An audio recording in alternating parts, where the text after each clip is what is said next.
Another year of your life has come and gone. You've made some great progress, but never truly what you feel like you could have accomplished. So if I could go back to myself at 16, this is what I would say to help them make it the best year possible. If you're watching this video and you're 16, first off, congratulations. You're heading in the right direction. Just your effort in watching this video shows your commitment towards trying to become the best possible version of yourself. You're on the right path.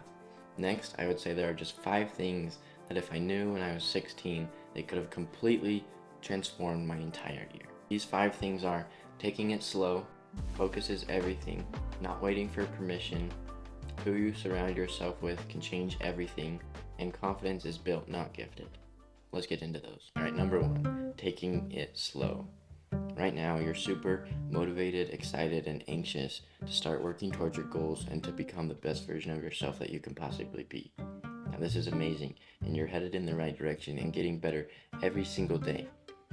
But suddenly you've got a full schedule full of 20 self-improvement habits that you've got to do. You've got to read, then you've got to journal, and then you've got to do a cold plunge, and you've got to eat right and exercise and do all these things. And it suddenly becomes super stressful and you're no longer having fun. All these things just seem like a burden on your life. And then you give it up. You're back to your old destructive habits. I've fallen into this trap more times than I can count. You get so excited and so motivated that you end up adding way too many things onto your plate, and then you just get overwhelmed and end up quitting. So that's why my first piece of advice would be to take it slow. Slower than you think, slower than you would like. It's the difference between doing all the good habits for 1 or 2 weeks and then quitting, or cementing one good habit after another every 1 to 2 months. Slow and steady wins the race of habit building. Focus on one habit, the next habit that would make your life as best as it could possibly be, and then focus on cementing that, making it such a staple in your day that you do it no matter what. No matter what happens, you could have the craziest day ever, but you're still going to do that one habit. For me, that first habit was reading. My only goal every single day was to read 15 minutes of a good nonfiction book. I didn't try and meditate, I didn't try and journal, I didn't try and do a workout. I just wanted to read every single day. And then I did that for a month before I added anything else on top of that. Sure, for that first month, I felt like I could have been doing more, but I would rather cement reading as a habit that I will do for the rest of my life and take a month or 2 to do that than do reading for like a day and then add another habit and then add another habit, and then after a week or 2, I end up just quitting all the habits. Focus on making and cementing one good habit in your life at a time. Make it so a part of you that it is harder to not do it than it is to do it. And then once you have reached that level, move on to the next habit.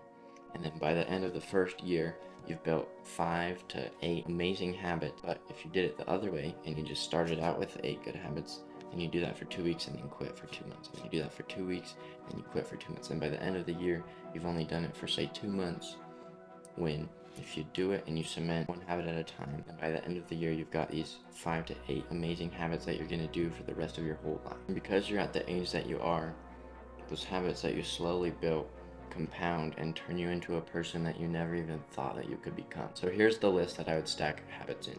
Number 1, educational nonfiction reading. Number 2, journaling / self-reflection.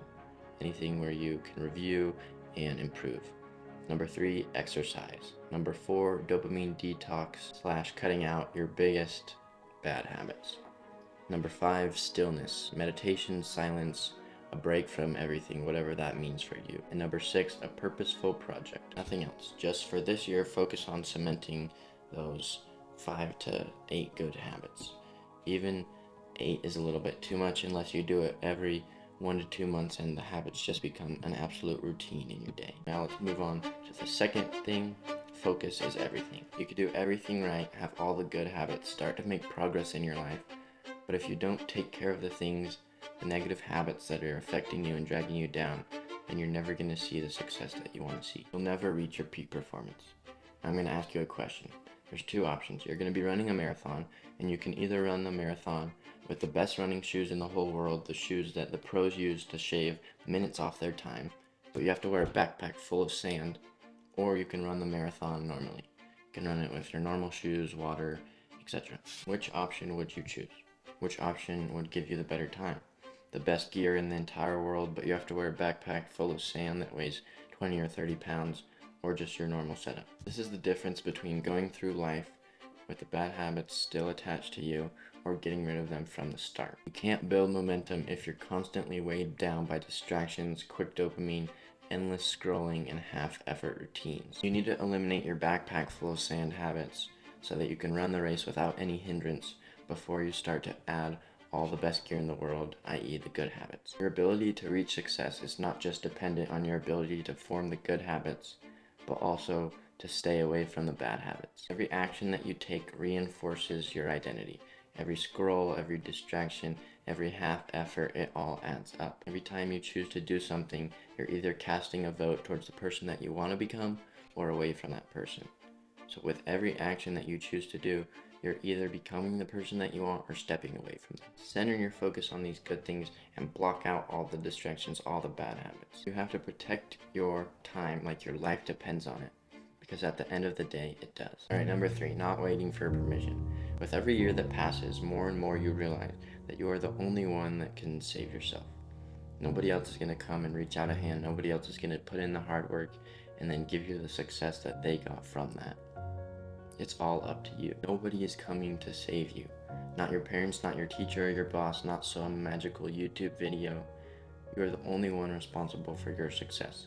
Because if you don't work for it, nobody else is. You might be waiting for something, waiting for someone to tell you that it is okay to start working towards your dreams, to say, yes, you're ready. But if you're waiting for that, you're gonna be waiting forever. You have to seize control of your life, to turn off the autopilot that you've been operating on, letting somebody else drive, and take the wheel and turn it in the direction that you want to go. You are the only one who can transform your life, so stop waiting to do that. All right, number 4, who you surround yourself with changes everything.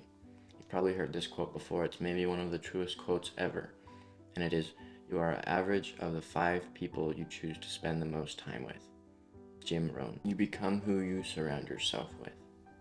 The ideas, beliefs, and actions of the people around you become your own. If there is one thing that can make or break your success, it is who you choose to spend your time with in the next 5 years. If you choose to surround yourself with people who are obsessed with progress, accomplishing their goals, and working towards becoming the best version of themselves that they can possibly be, then you start to take those actions as well. But if you choose to surround yourself with people who don't enjoy working hard, who are always seeking pleasure and have no ambition, then you end up becoming one of them. Your beliefs become your thoughts become your words become your actions become your habits become your values become your destiny. Gandhi. Who you choose to surround yourself with has the biggest impact on your thoughts and your beliefs. The start of that whole chain which determines your life and the outcomes and your decisions and everything. Imagine if one of your friends told you that it is more important to enjoy everything that you are doing than to work hard. You might not believe them, but just because they've said that, they've planted this idea in your head. This is someone that you trust and that you enjoy their presence. And so just because they said that one thing, you start to have this doubt within your mind that is working hard truly worth it, and should I be enjoying more? And suddenly you're not waking up as early because you want more enjoyment and it feels good, so you continue to do it. But then you end up stopping this thing that brought you the most enjoyment in the first place. You stop doing this thing that brings fulfillment and purpose to your life because you are seeking out enjoyment more than you are seeking out hard work. As humans, we crave to be accepted and fit into a tribe just like we did thousands of years ago. But the thing today is there are so many tribes that you will try to fit into anyone that you see, even if their goals are not the same, even if their actions are not the same as the values that you have for your life. You will still try and fit into that tribe. You will still try and fit in and be a part of something even when it is not good for you in the long run. The quality of your life in 5 to 10 years is determined by the people that you choose to spend your time with today. So choose wisely. Finally, number 5, confidence is built and not gifted. These next few years are the essential years that help determine the rest of your life. What you work towards, who you surround yourself with, and ultimately who you will become will be from the actions that you choose to take today. You aren't suddenly going to wake up tomorrow becoming the best version of yourself. You have to build it day by day, action by action. You work towards the person that you want to become and gain confidence from that. Confidence is not a mindset that you can adopt or a way that you can act, but having so much concrete evidence of being the person that you say you are, that you have no reason to be unconfident. You just are that person. You just do those things. You don't become confident by shouting affirmations in the mirror, but by having a stack of undeniable proof that you are who you say you are. outwork your self-doubt. And if you lack confidence, build evidence. Those are quotes by Alex Hormozy. If you're like I was, you might be wondering why you don't seem to have the confidence and swagger that seems to make others so magnetic. And that is just because you haven't built enough proof of the person that you want to become. If you continue to build the proof, confidence comes along with that. Confidence is just a byproduct of doing the things that you said you were going to do, having that stack of evidence, that undeniable stack of evidence. Until one day you walk into a room with so much evidence that you are the person that you say you are, that you can't not be confident. You shine like a guiding light to others with this confidence because you became the person that you said that you were going to become. You built this stack of evidence, and it is undeniable to doubt that. One day you're going to look back at this 16-year-old version of yourself, and you're either going to be proud and grateful, or you're going to wish that they had done more.